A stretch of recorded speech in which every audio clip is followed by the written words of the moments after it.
सुप्रभात। कक्षा 12 की प्रिय छात्राओं, ये हिंदी विषय की कक्षा है और हिंदी विषय में अभी तक हम लोग गद्य साहित्य के इतिहास में छायावादी युग, छायावादोत्तर युग, भारतेंदु युग, द्विवेदी युग, स्वतंत्रोत्तर युग का हम लोग अभी तक अध्ययन कर रहे थे। उनके प्रश्न को भी आप लोगों ने संभवतः कर लिया होगा। और एक बात और है कि बच्चे, आप लोग कॉपी में कार्य पूरा नहीं कर रहे हैं, इसलिए तत्काल करते रहिए, नहीं बाद में आपको बहुत ही दिक्कत होगी। आज हम लोग गद्य की विधाएं पढ़ेंगे।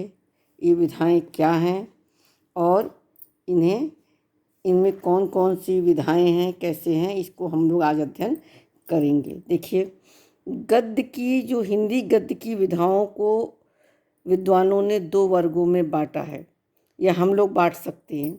एक वर्ग प्रमुख विधाओं का है, जिसमें नाटक, एकांकी, उपन्यास, कहानी, निबंध और आलोचना को रखा जा सकता है।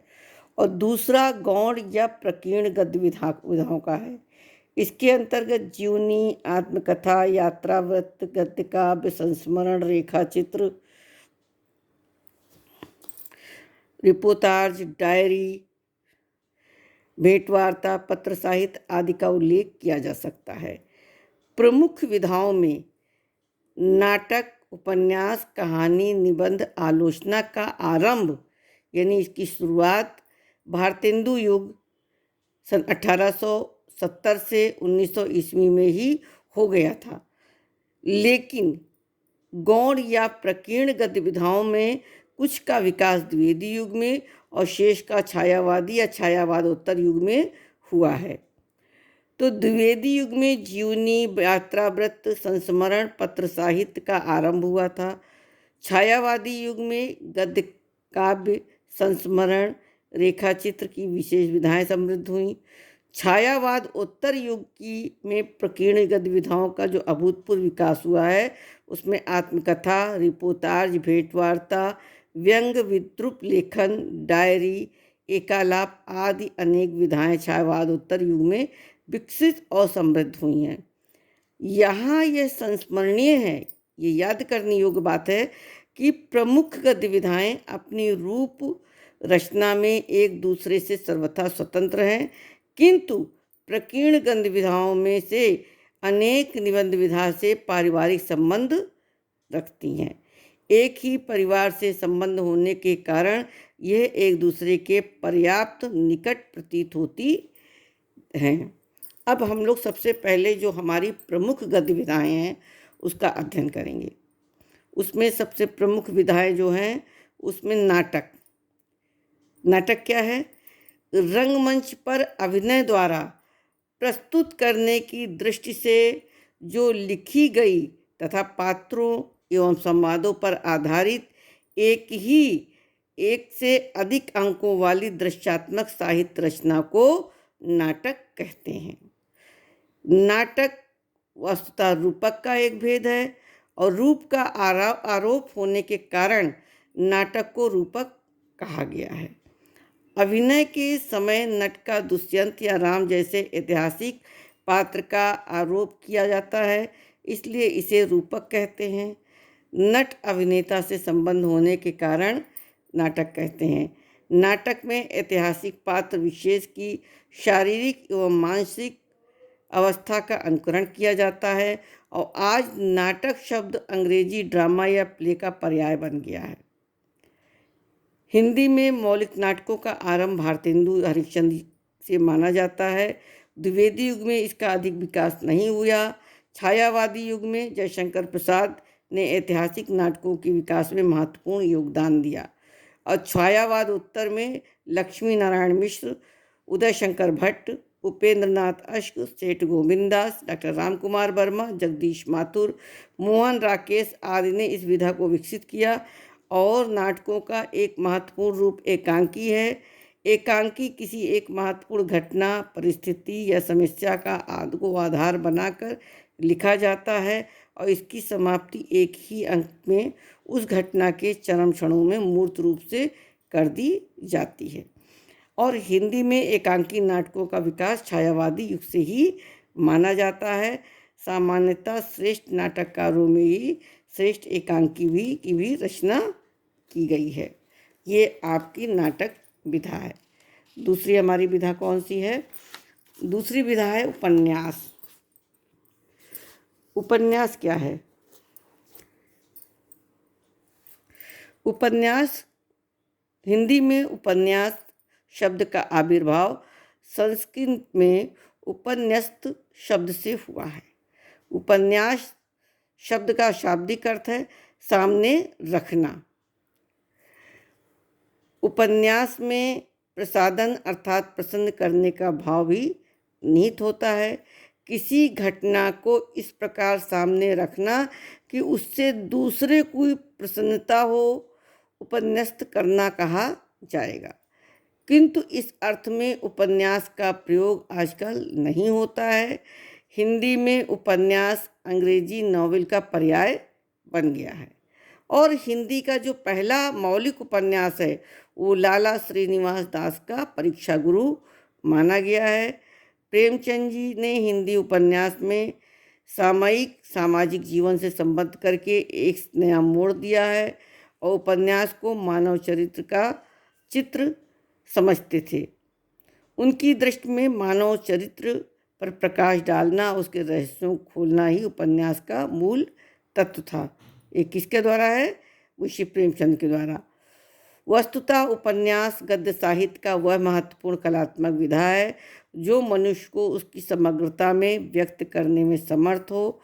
प्रेमचंद्र के बाद जैनेन्द्र, इलाचंद्र जोशी, अज्ञेय, यशपाल, उपेन्द्र नाथ अश्क, भगवती चरण वर्मा, अमृतलाल नागर, नरेश मेहता, फणीश्वरनाथ रेणु, धर्मवीर भारती और राजेंद्र यादव आदि लेखकों ने हिंदी उपन्यास साहित्य को समृद्ध किया है। अगला देखिए, कहानी।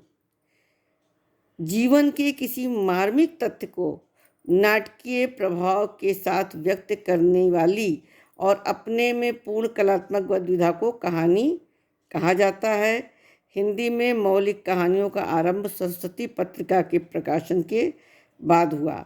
कहानी या आख्यायिका हमारे देश के लिए नई चीज़ नहीं है। पुराणों में शिक्षा, नीति और हास्य प्रदान अनेक आख्यायिकाएँ उपलब्ध होती रही हैं।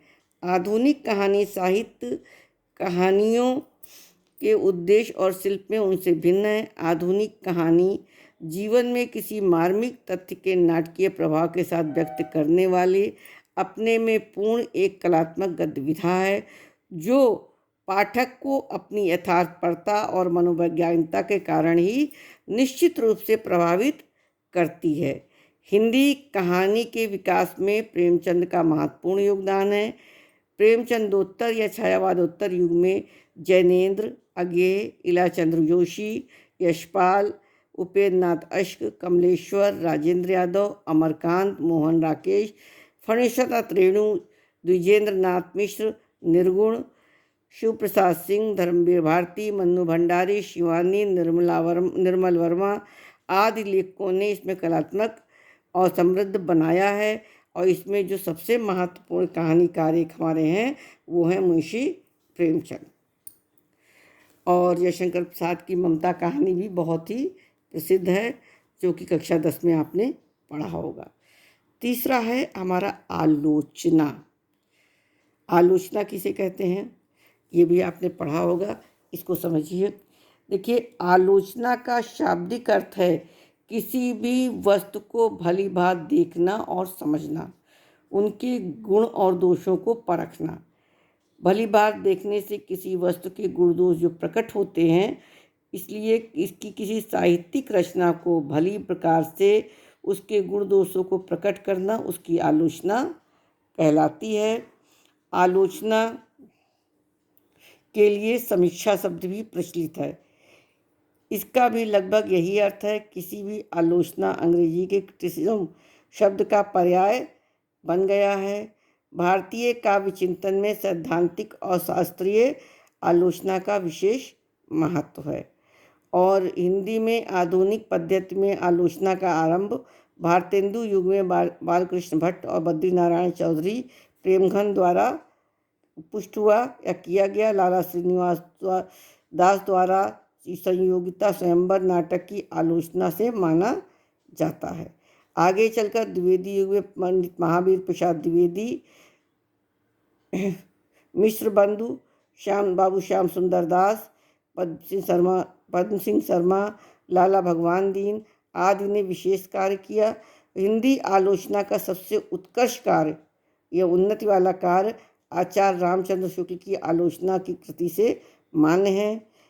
आचार्य शुक्ल के बाद बाबू गुलाब राय, पंडित नंदुलारे वाजपेयी, आचार्य हजारी प्रसाद द्विवेदी, डॉक्टर नगेंद्र और डॉक्टर रामविलास शर्मा की हिंदी आलोचना का विकास महत्वपूर्ण भूमिका निभाता है। इसके बाद हमारा जो सबसे प्रमुख विधा है वो है निबंध। देखिए, निबंध है, हिंदी में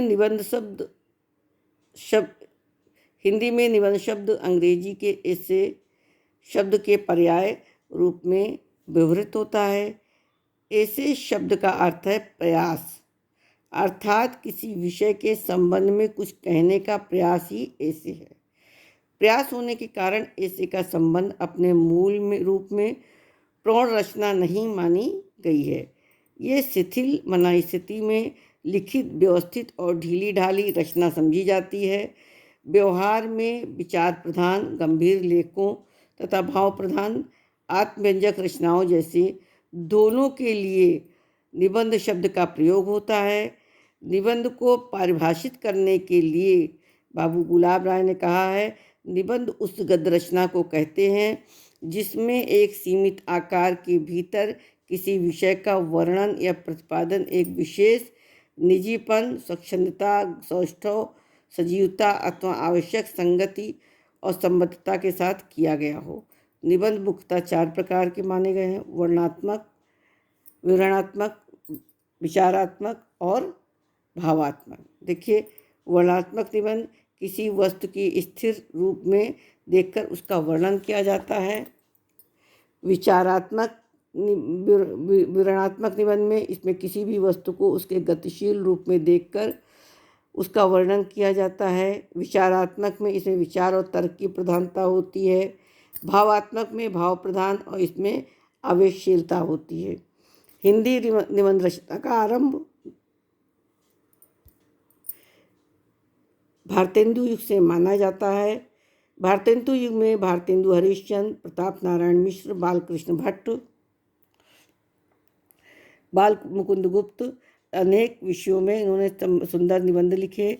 इसके बाद महावीर प्रसाद द्विवेदी, बाबू श्याम सुंदर दास, आचार्य रामचंद्र शुक्ल, चंद्रधर शर्मा गुलेरी, बाबू गुलाब राय, पद्मलाल पुन्नालाल बख्शी आदि ने इस विधा को विकसित किया और समृद्ध बनाया। आचार्य शुक्ल के बाद आचार्य हजारी प्रसाद द्विवेदी, महादेवी वर्मा, रामवृक्ष बेनीपुरी, रामधारी सिंह दिनकर, वासुदेव शरण अग्रवाल, डॉक्टर नागेंद्र, विद्यानिवास मिश्र, कुबेरनाथ आदि ने इसके विशेष निबंध लिखे और आगे बढ़ाए। अब बच्चों, इससे संबंधित हम आपको प्रश्न भी दे देंगे जो कि आपको अपनी कॉपी में करना है।